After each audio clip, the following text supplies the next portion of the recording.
আসসালামু আলাইকুম। সবাই কেমন আছেন? আশা করি সবাই ভালো আছেন। আজ আপনাদের জন্য নিয়ে এসেছি গল্পের দ্বিতীয় পর্ব। আশা করি গল্পটি আপনাদের ভালো লাগবে। তাহলে চলুন শুরু করা যাক। তাই কথা না বাড়িয়ে খাটের এক কোণে শুয়ে পড়ে। হঠাৎ মাইশা কেঁদে ওঠে। আমি ওকে কোলে নিয়ে রুমের মধ্যে হাঁটছি। হঠাৎ ফাহিম বলে, চোখের সামনে প্রাক্তনকে তার বউয়ের সাথে দেখে তোমার বুঝি খুব কষ্ট হচ্ছে? আচমকা এই কথা শুনে আমি দাঁড়িয়ে পড়ি। ব্যাপারটা কি হলো? আমি মনে মনে বলি, চোখের সামনে প্রাক্তনকে তার বউয়ের সাথে দেখলে অবশ্যই কষ্ট হয়। কথাটা উনি ভুল বলেনি, তবে উনি কি করে নিশ্চিত হলো নীলের সাথে আমার সম্পর্ক ছিল? আমি কিছু বলে ওঠার আগেই ফাহিম আবার বলে, আমি বুঝি প্রিয় মানুষকে হারানোর কতটা কষ্ট। তাই তোমার কষ্ট কিছুটা দূর করার জন্য তাকে তোমার চোখের সামনে থেকে সরিয়ে দেওয়ার ব্যবস্থা করছি। ততক্ষণে মাইশা ঘুমিয়ে গেছে। আমি ওকে শুইয়ে দিয়ে উনাকে বললাম, আপনি কি করে জানলেন নীলের সাথে আমার সম্পর্কের কথা, আর কি ব্যবস্থা করেছেন আপনি? ফাহিম বলে, স্বামীর কাছে অতি সহজে প্রাক্তন ছিল, সেটা মেয়েরা স্বীকার করে না। কিন্তু তুমি কেন করলে? আমি বললাম, আমি তো বলিনি যে নীল আমার প্রাক্তন ছিল। আর ওই যে আপনি বললেন আপনি আমার স্বামী, তাই স্বীকার করতেই পারি। ফাহিম বলে, ও আচ্ছা, তবে শোনো, শেষবারের মতো আমি আর ঈশা 3 মাস আগে রেস্টুরেন্টে গিয়েছিলাম। সেখানে তুমি নীলের সাথে ছিলে, তখন দেখেছি। আমি অবাক হয়ে বললাম, এক দেখাতে আমাকে মনে রেখেছেন? ফাহিম বলে, মনে রাখার মতো ঘটনা ঘটেছিল সেদিন, তাই মনে রেখেছি। আমি আরো অবাক হয়ে বললাম, কি ঘটেছিল মানে? বুঝলাম না, বুঝিয়ে বলেন। ফাহিম বলে, নীল তোমার মুখের উপর ফুলের তোড়াটা ছুঁড়ে না মারলে হয়তো সেদিনের তোমার অসহায় মুখটা মনে থাকতো না। ওনার কথা শুনে কষ্টে বুকটা ফেটে যাচ্ছে, তাই দেয়ালের দিকে কাত হয়ে শুয়ে পড়লাম, যাতে আমার কষ্টের সাক্ষী কেউ না থাকে। ওনার কথা শুনে অতীত মনের ভেতর চাগার দিয়ে উঠল। নীলের সাথে সম্পর্ক ছিল 1 বছরের, যদিও 1 বছর হওয়ার আগে থেকেই নীল আমাকে এড়িয়ে চলছে। 3 মাস আগে আমাদের সম্পর্কের 1 বছর হয়েছিল। সেদিন রেস্টুরেন্টে নীল আর আমি বসে আছি। নীল আসার পর থেকেই ফোন নিয়ে ব্যস্ত। আমি কোনো কথা বললে হ্যাঁ বলে যাচ্ছে। তারপর জোর করে ওর হাত থেকে ফোনটা টেনে নিতেই নীল রেগে যায়। নীল বলে, কোন অধিকারে আমার ফোন নিয়েছো? জানো না কারো পার্সোনাল জিনিসে হাত দিতে নেই? আমি বললাম, ফোনে কি এমন কাজ করছো যে আমি দেখতে পারবো না? নীল বলে, সব কথা তোমার জানার দরকার নেই। আর হ্যাঁ, তোমার সাথে সম্পর্ক সামনের দিকে এগোনো যাবে না। আমি তো ওর কথা শুনে অবাক হয়ে গেলাম, ভেবেছিলাম ও মজা করছে। তারপর আমি সিরিয়াসলি বললাম, কেন, তুমি কি আমাকে ভালোবাসো না? নীল তার উত্তর না দিয়ে বলে, আমি বিদেশে চলে যাচ্ছি। এমন সময় নীলের ফোনে কল আসায় সে রেস্টুরেন্ট থেকে বের হয়ে যাবে। তখনই ওর হাত ধরে ফুলের তোড়া দিয়েছিলাম, কিন্তু ও কি করলো, অনেক লোকের সামনে আমাকে অপমান করে চলে গেল। আজকে কথাগুলো মনে পড়তেই আবার কষ্ট হচ্ছে। কিছুক্ষণ কেঁদে নিজের কষ্ট হালকা করলাম। একসময় ঘুমিয়ে পড়লাম। সকালে ঘুম থেকে উঠে ফ্রেশ হয়ে শাশুড়ি মায়ের সাথে সকালে নাস্তা বানাতে তাকে সাহায্য করছি। তখনই বাচ্চার কান্নার শব্দ শুনে রুমে আসতে ফাহিম বলে, রুমে আসতে এতক্ষণ সময় লাগে? কানে শুনতে পাও না নাকি যে ও কান্না করছে? আমি বললাম, আমি তো কাজ করছিলাম। ফাহিম বলে, কি যে কাজ করো জানা আছে আমার। বাচ্চা সামালতে পারে না, তার আবার বড় বড় কথা। ওনার কথার উত্তর না দিয়ে মাহিরাকে কোলে নিলাম। সাথে সাথে ওর কান্না বন্ধ হয়ে গেল। আমি মাহিরাকে নিয়ে রুম থেকে বেরোতে যাব, তখনই উনি বলে, এই মেয়ে, এই তুমি নিজেকে কি খুব চালাক মনে করো? হ্যাঁ, মাহিরাকে নিয়ে চলে গেলে একটু পর মাইশা কাঁদবে, তাতে আমার ঘুম হবে না, তাই মাইশাকে রেখে যাচ্ছ। আমি বললাম, না মানে, ও তো ঘুমোচ্ছে। ফাহিম বলে, ও ঘুমোচ্ছে বলে কি ওকে দেখতে হবে না? যদি আমার মেয়েদের দায়িত্ব নিতে না পারো, তাহলে বাড়ি থেকে বিদায় হও। কোনো সৎ মা আজ পর্যন্ত ভালো হয়নি, আর এ যুগে উনি আসছে, যত সব। আমি ওনার কথা শুনে বাচ্চা দুটোকে কোলে নিয়ে রুম থেকে বেরিয়ে গেলাম। সকাল সকাল ওনার খারাপ ব্যবহার, আবার এদিকে নীলের মুখ দেখা, মনে হচ্ছে আমার কলিজায় কেউ যেন ছুরি ধরে আছে। নিজের চোখের জল আর ধরে রাখতে পারলাম না। এদিকে মীরা ঘুম থেকে উঠে আমার কাছে এসে আমার চোখে পানি দেখে বলে, আপু, তুই কান্না করছিস কেন? আমি বললাম, আরে না, চোখে মনে হয় কি যেন পড়েছে। মীরা বলে, মিথ্যে বলছিস তুই, ফাহিম ভাইয়া নিশ্চয়ই তোকে কিছু বলেছে, তাই তো? আমি চুপ করে রইলাম, কিছু বললাম না। মীরা বলে, কেন শুধু শুধু এই বিয়েটা করলি?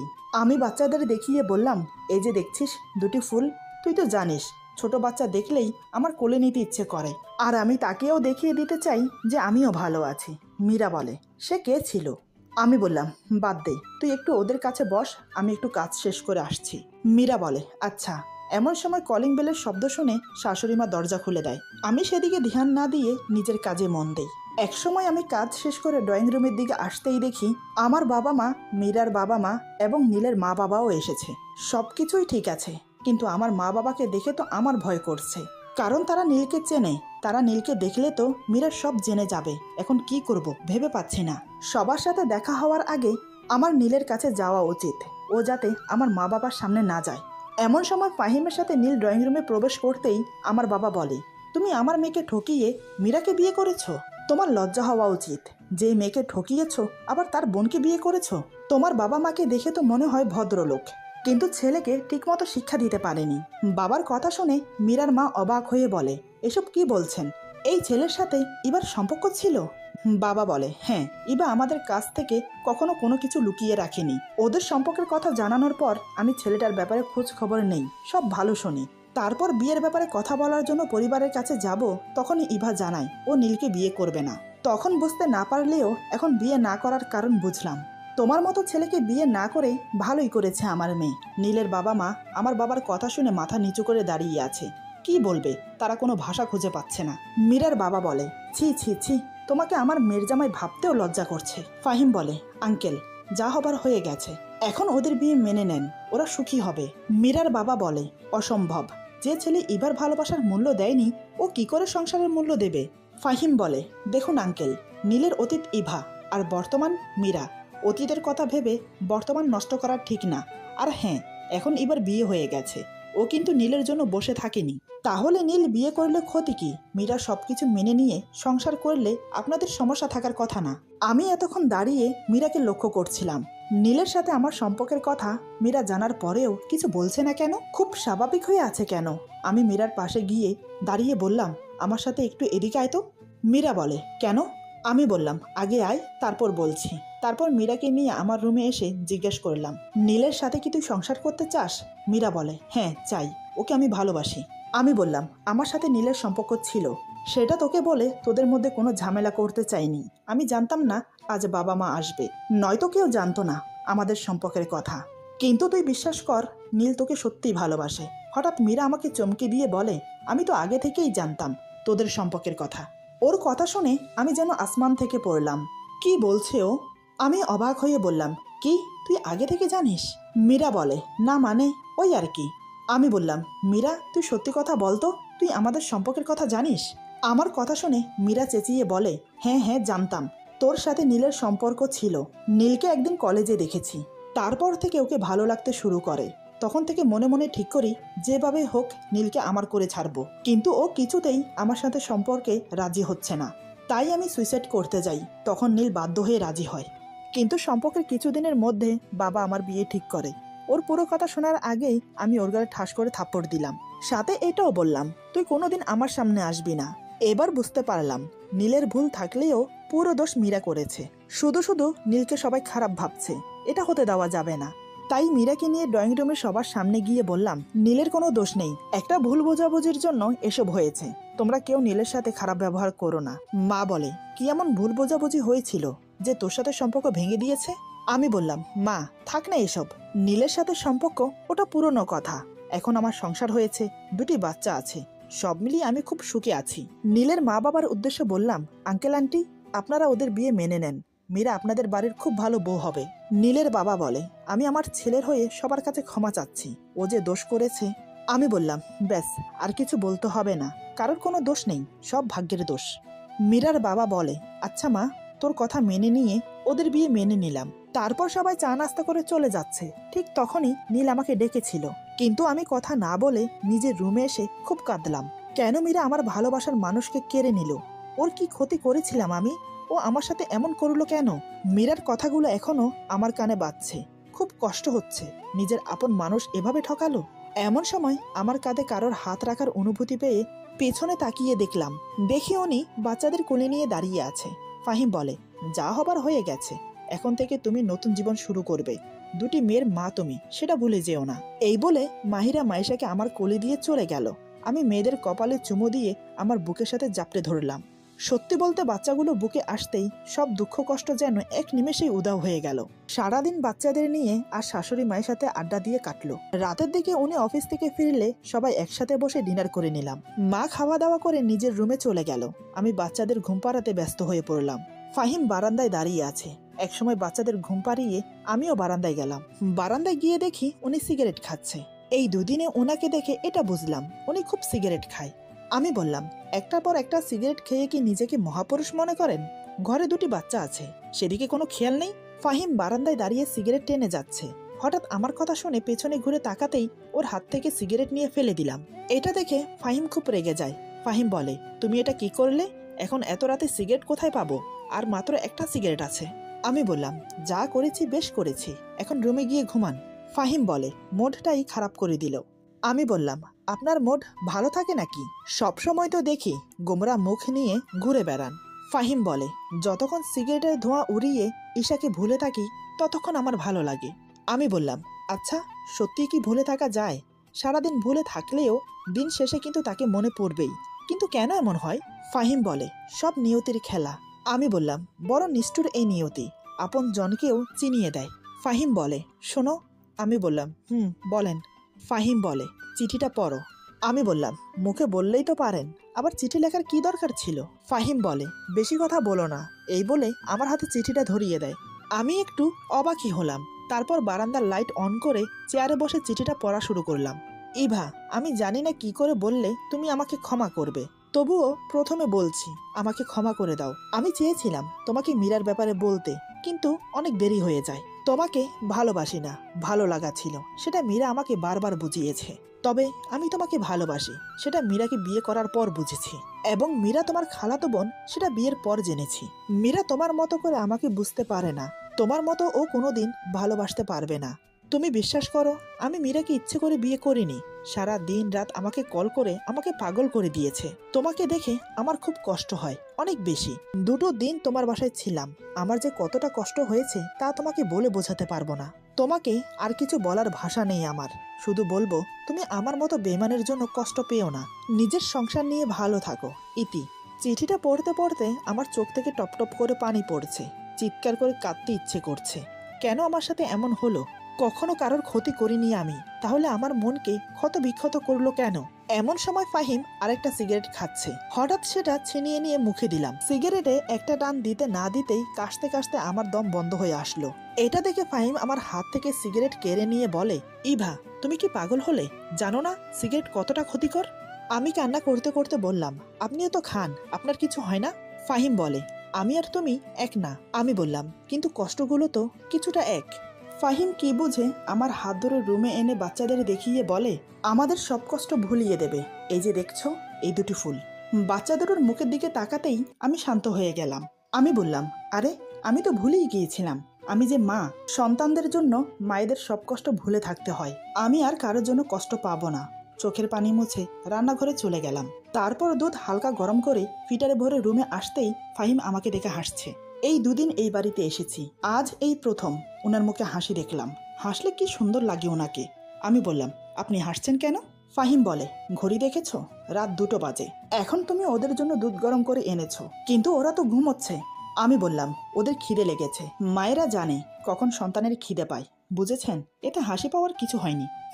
ফাহিম বলে, তাই বুঝি, দেখি তো ওদের খিদে লেগেছে নাকি। আমি কোনো কথা না বলে ওদের মুখে ফিটার ধরতেই ওরা দিব্যি দুধ খাচ্ছে। ফাহিম ভ্রু কুঁচকে তাকিয়ে আছে। আমি বললাম, দেখলেন তো, মায়েরা বুঝতে পারে কখন সন্তানের খিদে পায়। ফাহিম বলে, সাথে এটাও বুঝলাম যে তুমি অনেক ভালো। আমি বললাম, আপনি ঘুমান, সকালে অফিসে যেতে হবে। ফাহিম বলে, এই বলে সে ঘুমিয়ে পড়ে। বাচ্চাদের খাইয়ে দিয়ে আমিও ঘুমিয়ে পড়লাম। রাতে প্রচণ্ড গরম লেগেছে। সকালে ঘুম থেকে উঠে দেখি পুরো শরীর ঘামে চুপচুপ করছে আর খুব অস্বস্তি লাগছে। তাই সকাল সকাল গোসল করেছি। ড্রেসিং টেবিলের সামনে দাঁড়িয়ে শাড়ির কুচি ঠিক করছিলাম। তখনই ফাহিম ফ্রেশ হয়ে রুমে এসে আমাকে দেখে। আমাকে দেখা মাত্রই হঠাৎ আমার গালে ঠাস করে থাপ্পড় লাগিয়ে দেয়।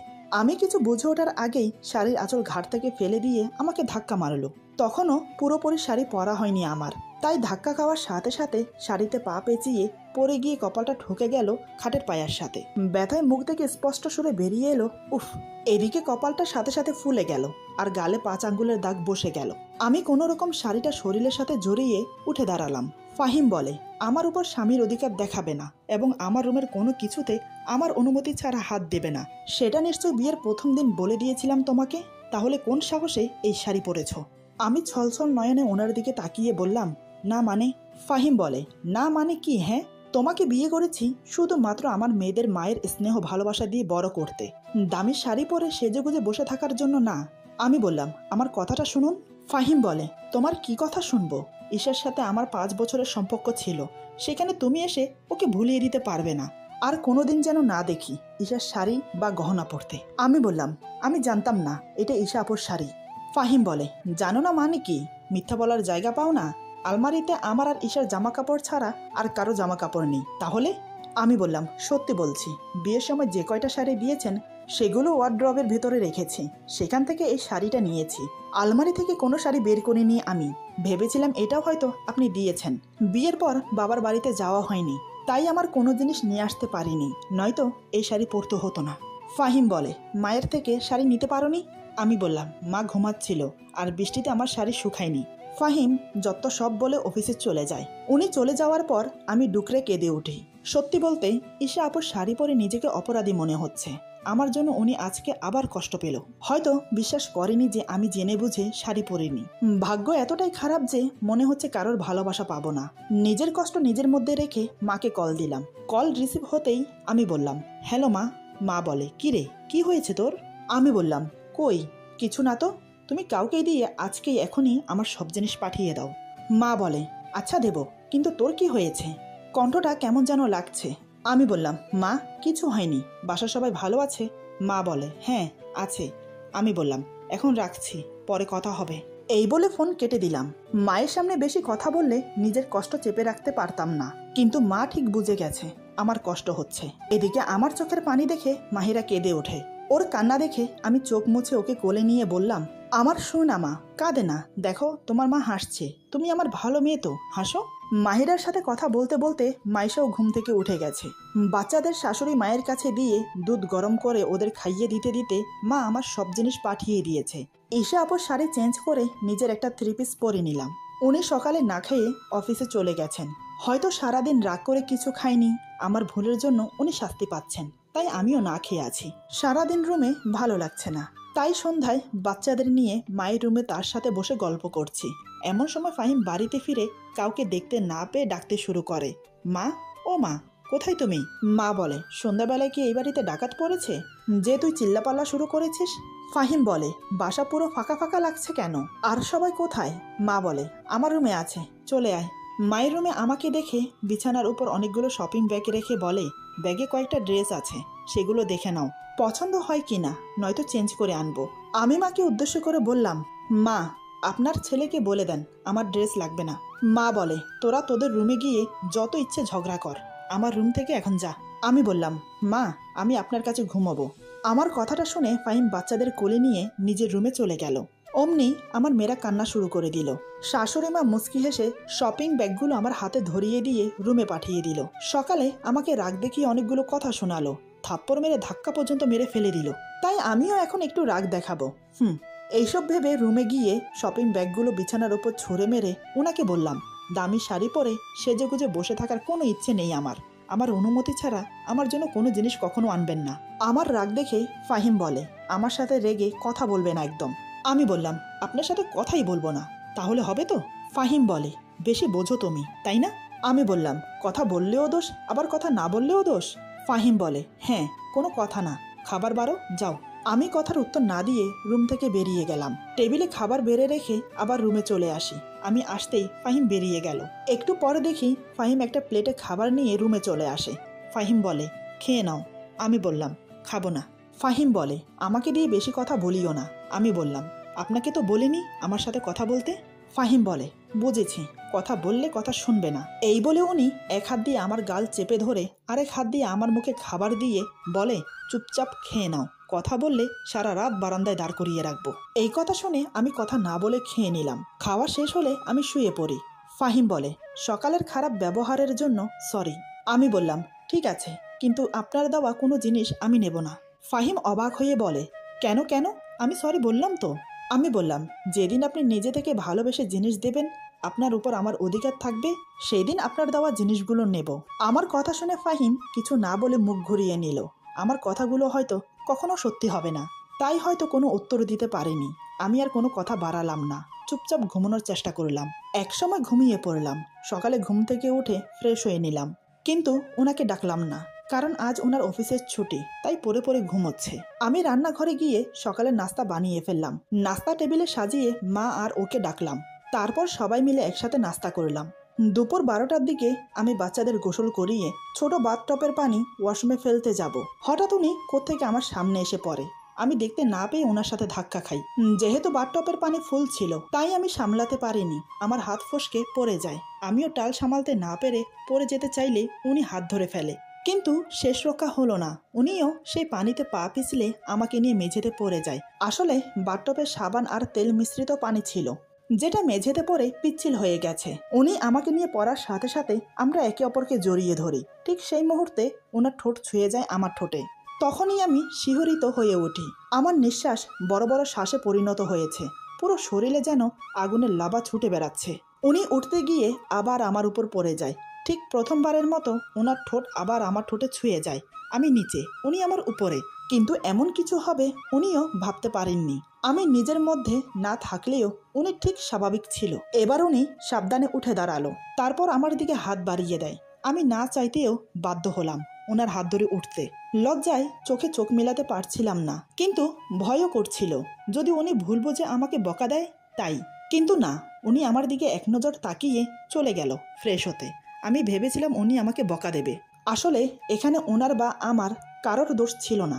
যা হয়েছে এটা একটা অ্যাক্সিডেন্ট ছিল, তাই হয়তো উনি আমাকে কিছু বলেননি। উনি ফ্রেশ হয়ে বেরিয়ে রেডি হয়ে নামাজ পড়ার জন্য মসজিদে চলে গেল। আমিও ঘরে পড়ে যাওয়া পানি পরিষ্কার করে গোসল করে ফ্রেশ হয়ে নিলাম।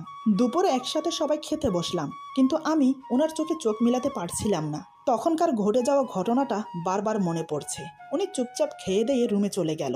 আমি বাচ্চাদের নিয়ে মায়ের কাছে চলে গেলাম। সারাদিন ওখানেই কাটিয়ে দিলাম। সন্ধ্যার দিকে কফি নিয়ে রুমে গিয়ে দেখি উনি খাটে হেলান দিয়ে বসে মোবাইল দেখছে। এই সময় উনি কফি খায়, এটা আমি জানতাম। আমি ওনার সামনে দাঁড়িয়ে কফিটা বাড়িয়ে দিতেই উনি কিছু না বলে নিয়ে নিল। কফিটা দিয়ে চলে আসবো, তখনই উনি বলে, এখানে বসো, কথা আছে। ওনার কথা শুনে বুকের ভেতরটা ধুক করে উঠল। না জানি কি বলার জন্য বসতে বলছে। আমি খাটের এক কোণে গুটিসুটি মেরে বসলাম। উনি আমার মুখের দিকে অপলকহীনভাবে তাকিয়ে আছে, চেহারায় স্বাভাবিক ভাব, কিন্তু উনি এভাবে তাকিয়ে থাকাতে আমার খুব অস্বস্তি হচ্ছে। আচমকাই চেহারায় পরিবর্তন হয়ে গেল। চোখ মুখ লাল করে হঠাৎ আমাকে ধমক দিয়ে যা বলল তার জন্য আমি একটু প্রস্তুত ছিলাম না। ভাবতে পারিনি উনি এমন কিছু বলবে আমাকে। মানুষ যে কিভাবে এত খারাপভাবে মানুষকে আঘাত করে তা ওনাকে দেখেই বুঝতে পারলাম। আচ্ছা, উনি আমাকে কি মনে করে? আমি খুব খারাপ মেয়ে? তা না হলে উনি বারবার আমাকে এভাবে অপমান করে কেন? এরপর যা হলো, আজকের গল্প এখানে সমাপ্ত। গল্পের বাকি অংশ পেয়ে যাবেন আগামী পর্বে। আশা করি গল্পটি আপনাদের ভালো লাগবে। যদি ভালো লাগে তাহলে লাইক, কমেন্ট এবং সাবস্ক্রাইব করে আমাদের পাশে থাকুন। সবাই ভালো থাকুন, সুস্থ থাকুন। আল্লাহ হাফেজ।